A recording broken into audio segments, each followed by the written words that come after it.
नमस्कार. महाराष्ट्र टाइम्समध्ये आपल्या सर्वांचं स्वागत आहे. सध्या आपण बघायला गेलं तर स्थानिक स्वराज्य संस्थांच्या निवडणुका फार गाजत आहेत. 17 जागांसाठी स्थानिक स्वराज्य संस्थांच्या निवडणुका होत आहेत.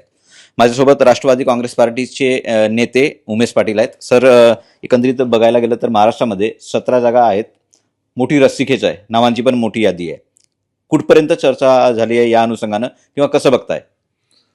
या संदर्भामध्ये महायुतीच्या 17च्या 17 जागा निवडून याव्यात याच्याकरताची महायुतीच्या वरिष्ठ नेत्यांची रणनीती जी आहे ती अतिशय व्यवस्थितपणे आखली जाते.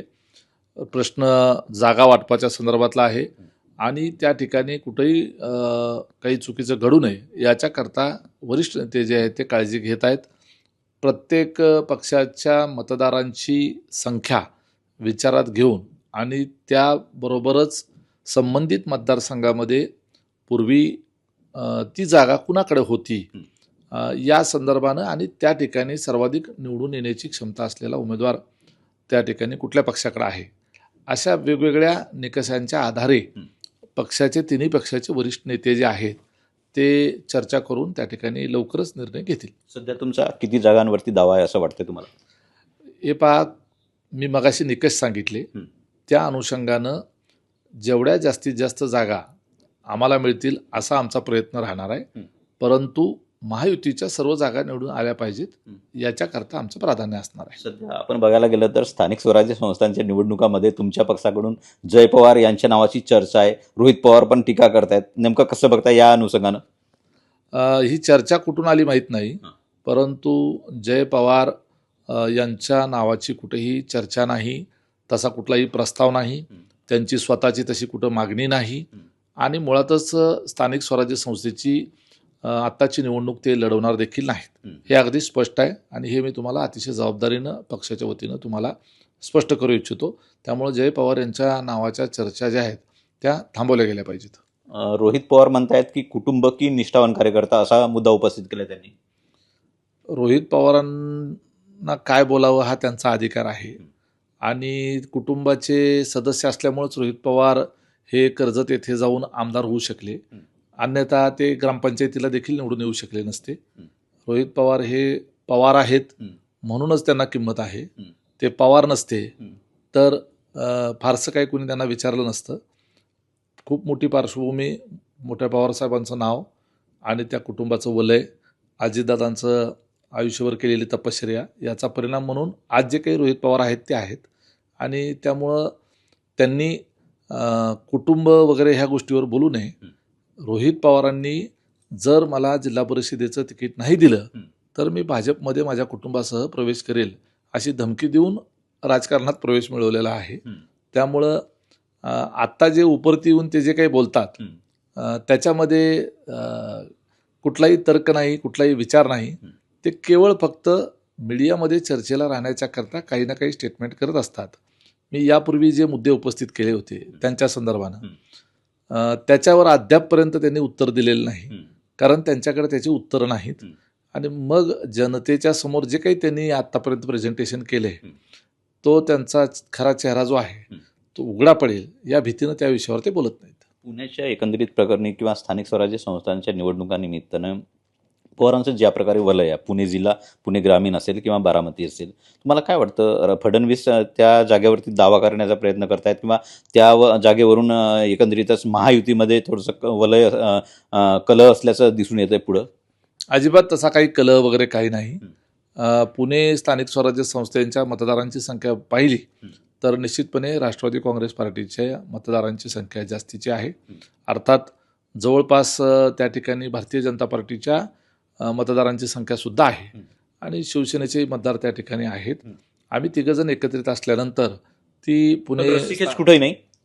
हे पहा, रस्सीखेच ही प्रत्यक्षात उमेदवारी फायनल होईपर्यंत ती थोडीफार राहतच असते. ती असायला हवी, ती नैसर्गिक आहे. प्रत्येक पक्षाच्या इच्छुक उमेदवारांना ती जागा आपल्याकडे यावी असं वाटणं नैसर्गिक आहे. परंतु आपण शेवटी सरकारमध्ये महायुती म्हणून एकत्र असताना आपण महायुतीचा धर्म पाळणं ते देखील अपेक्षित असतं, कार्यकर्ते समजून घेतात. भविष्यात म्हणजे महायुतीचा एकंदरीत धर्म पाळेल असं वाटतं तुम्हाला? कारण की ज्या प्रकारे 3 पक्षांची सरकार आहे त्यामध्ये पवारांचं वलय पाहता पुण्यामध्ये करेक्ट कार्यक्रम होईल अशी काही नाही ना चर्चा? अजिबात तसं काही होणार नाही. जेवढ्या जागा त्या ठिकाणी लढवल्या जातील राष्ट्रवादीकडून, शिवसेनेकडून आणि भारतीय जनता पार्टीकडून, ह्या सर्व 17च्या 17 जागा निवडून आणण्याची जबाबदारी तिन्ही पक्षाच्या नेत्यांची आणि सर्व कार्यकर्त्यांची असणार आहे. अर्थात महायुतीचं नेतृत्व माननीय मुख्यमंत्र्यांकडे असल्यामुळं तशा पद्धतीचा कुठलाही कार्यक्रम ते होऊ देणार नाहीत याची आम्हाला खात्री आहे. पुण्याचे दुसरा विषय असा आहे, पुण्याचे पोलीस आयुक्त यांनी जमावबंदीचे आदेश लावलेले आहेत पुणे जिल्ह्यामध्ये. एकंदरीतच पवारांची राष्ट्रवादीकडून यावर टीका होते. जमावबंदी कशासाठी गरज आहे, काय गरज आहे अशी त्यांच्याकडून टीका होत आहे. पुण्याच्या पोलीस आयुक्तांनी ही जमावबंदी लागू केली आहे. मला आता तुमच्याकडूनच हे समजतंय. मी या संदर्भात माहिती घेईन की जमावबंदी कशा कारणामुळं ती लावलेली आहे. त्याच्या बाबतीमध्ये माहिती घेऊनच बोललेलं बरं राहील. महाविकास आघाडीकडून उद्या चांदवडमध्ये, नाशिकमध्ये कांदा प्रश्न फार गाजतोय. त्या प्रकरणी एकंदरीतच उद्या मोठ्या प्रमाणात आंदोलन करणार आहेत, निदर्शने करणार आहेत. कांदा दर असो किंवा धानाचा बोनस विषय असो, अजूनही तो मार्गी लागलेला नाही आहे. त्यावरून महाविकास आघाडीचे नेते आक्रमक होताना पाहायला मिळत आहेत. उद्या रोहित पवार असतील किंवा इतर नेते असतील, चांदवडमध्ये मोठा आंदोलन करतायत. समाधानाची बाब आहे की महाविकास आघाडीच्या नेत्यांना आता किमान विलिनीकरणाच्या चर्चेतून आता आपण विरोधात आहोत याची जाणीव झाली. आणि विरोधात असल्यानंतर जनतेच्या प्रश्नांवर आवाज उठवायचा असतो हे आपलं कर्तव्य त्यांच्या लवकरच लक्षात आलं. त्याबद्दल त्यांना आपण धन्यवाद दिले पाहिजे. आणि राहिला प्रश्न कांद्याचा प्रश्न असेल किंवा शेतकऱ्यांच्या शेतमालाच्या संदर्भानं त्याला मिळणाऱ्या भावाचा प्रश्न असेल तर निश्चितपणे हे प्रश्न गंभीरच आहेत. आपल्याला संपूर्ण देशातली आणि आंतरराष्ट्रीय स्वरूपाची परिस्थिती आपल्या सर्वांनाच माहिती आहे. संपूर्ण जग हे युद्धाच्या छायेखाली आहे आणि त्या परिस्थितीमध्ये आयात असेल, निर्यात असेल, ह्या सगळ्याच गोष्टीवर त्याचा परिणाम झालेला आहे.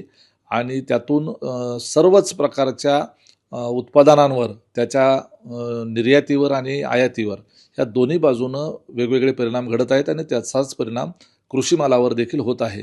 आणि त्यामुळं कांद्याच्या बाबतीमध्ये जो प्रश्न निर्माण झालेला आहे याच्या संदर्भानं राज्य सरकार निश्चितपणे त्याची दखल घेईल, कृषी मंत्रालय त्याचं दखल घेईल आणि त्याच्यामध्ये हस्तक्षेप करून शेतकऱ्यांना कांद्याला चांगला भाव मिळण्याच्या दृष्टीने काही ना काही हस्तक्षेप करून मार्ग काढण्याचा प्रयत्न केला जाईल. उमेशजी, मुद्दा असा आहे, कांद्याचा दर असो किंवा धानाचा बोनसचा प्रश्न असो किंवा आंब्याचा आणि काजूचा दर असो, या अनुषंगानं महाविकास आघाडी आंदोलन करते, निदर्शने करते.